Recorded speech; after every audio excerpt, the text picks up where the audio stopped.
Hello बच्चों, तो चलिए आज बात करते हैं हम क्लास 10th के वर्णिका जो है, जो आपका तीसरा चैप्टर वर्णिका का है, माँ कहानी, उस पर बात करते हैं। तो इसका ऑब्जेक्टिव जो है उसको हम बताते हैं। तो देख लीजिए पहला क्वेश्चन क्या कर रहा है, माँ कहानी किस लेखक द्वारा रचित है। माँ कहानी के लेखक कौन है? तो माँ किसके समान होता है? ईश्वर के समान। किसके समान होता है?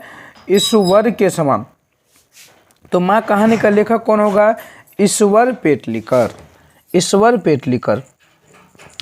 देखिए कह रहा है अगला क्वेश्चन, मंगू की माँ की कितनी संतानें थी? मंगू की माँ को कुल कितने संतान थे? तो मंगू की माँ को देख लीजिए, 2 पुत्र और 2 पुत्री, बराबर कितना हो गया सब मिला करके? 4। कितना था? मंगू की माँ को कुल 4 संतानें थी। ऑप्शन नंबर सी होगा। अगला देख लीजिए, मंगू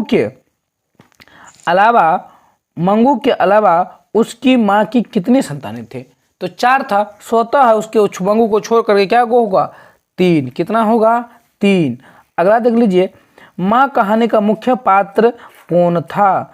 माँ कहानी का मुख्य पात्र कौन था? लक्ष्मी नहीं थी। लक्ष्मी किस कहानी का था? तो लक्ष्मी हो गया ढहते विश्वास का।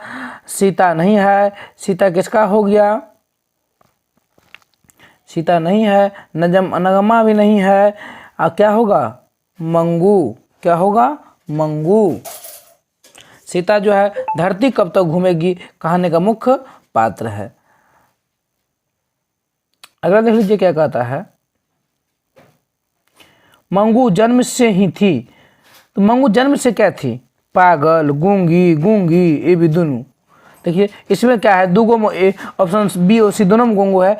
गूंगी जो है, तो मंगू जो है जन्म से क्या थी? पागल और गूंगी। पागल और गूंगी। देख लीजिए आगे कह रहा है, मंगू के कितने भाई थे? मंगू के 2 भाई थे। कितने भाई थे? 2 भाई थे। मंगू कितने भाई थे? 2 भाई थे। प्राय माही कान छेदती है, यह है। तो कह रहा प्राय माही कान छेदती है, यह क्या है? कहावत है, मुहावरा है, छंद है, सोरठा है। तो क्या होगा? प्राय माही कान छेदती है, ये कहावत है, गांव सब में कहावत है। कह रहा है, किसने कहा था कि अगहन महीना में मंगू ठीक हो जाएगी? देख लीजिए, पंडित ने, ज्योतिष ने, विद्वान ने, वैज्ञानिक ने। तो ऑप्शन नंबर ए होगा, ज्योतिष ने कहा था जो मंगू जो है अगहन महीना क्या हो जाएगा? ठीक हो जाएगा। तो आगे देख लीजिए, माँ के लिए कौन सा माह आराध्य देव बन गया था? माँ के लिए कौन सा माह जो है आराध्य देव बन गया था? माघ का, अगहन का, पोष का, चैत का। तो अगहन माह जो है, अगहन का महीना था, वो माँ के लिए आराध्य देव बन गया। माँ इंतजार कर रही थी अगहन महीना मेरी बेटी क्या हो जाएगी? ठीक हो जाएगी। ठीक हो जाएगी। कह रहा मंगू कब से पागल है? मंगू कब से पागल थी? क्या 5 साल से, 3 साल से, 2 साल से? नहीं, तो जन्म से ही पागल थे। मंगू कथी से पागल था? कहाँ? तो जन्म से ही पागल था।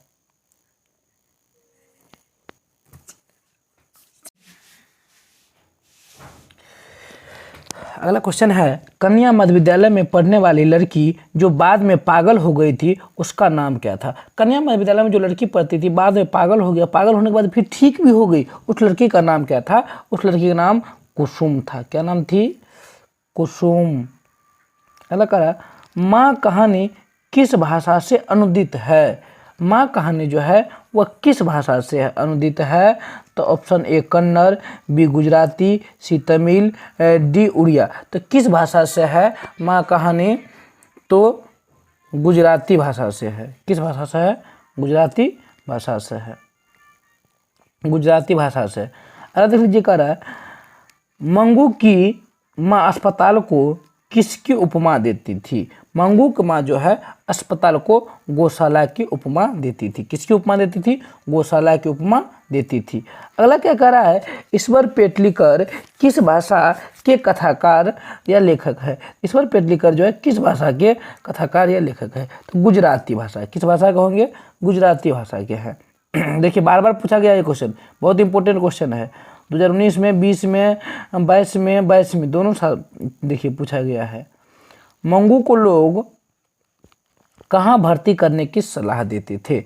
मंगू को जो है गांव के अड़ोस के पड़ोस के लोग जो है वो अस्पताल में भर्ती करने की सलाह देते थे।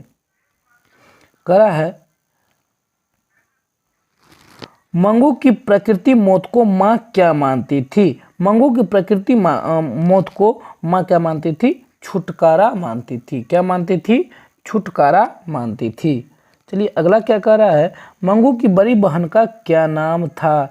तो देख लीजिए इसमें मन्नू, कुसुम, मीनी, संतोष, इसमें ऑप्शन नहीं दिया है। मंगू की बड़ी बहन का नाम कम्मू था। क्या नाम था? कम्मू। अगला क्वेश्चन क्या कर रहा है, काला पानी किसका लोकप्रिय उपन्यास है? काला पानी जो है ईश्वर पेटलीकर का लोकप्रिय उपन्यास है। अगला क्या कर रहा है, पागलों के अस्पताल में उपद्रवी मरीजों को कैसे रखा जाता था? पागलों के अस्पताल में उपद्रवी मरीजों को कैसे रखा जाता था? तो कमरे में बंद करके रखा जाता था। अगला कह रहा है, मंगू को अस्पताल में भर्ती करने के लिए माँ के पुत्र ने किसका ऑर्डर प्राप्त किया था? अब देख लीजिए, कह रहा मंगू को अस्पताल में भर्ती करने के लिए माँ के पुत्र ने किसका ऑर्डर प्राप्त किया था? तो मजिस्ट्रेट का ऑर्डर प्राप्त किया था। तो अगला क्या कह रहा है, माँ को कितनी पुत्रियाँ थी?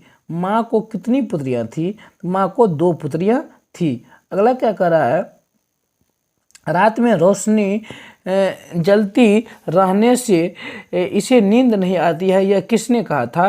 तो माँ ने। किसने कहा था? माँ ने कहा था।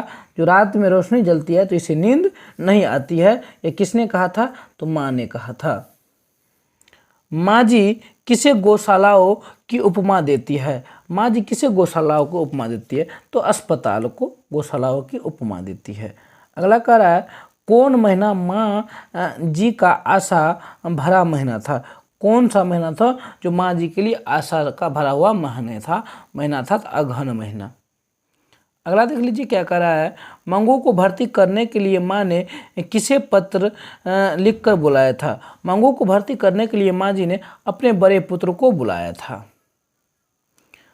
चलिए तो इस चैप्टर में इतना ही इम्पोर्टेंट क्वेश्चन है। तो आप लोग अगर अच्छा लगा तो आप लोग इस चैनल को लाइक कीजिए, सब्सक्राइब कीजिए और अपने दोस्तों को शेयर कीजिए। जय हिंद, जय भारत। मिलते हैं फिर अगले वीडियो में।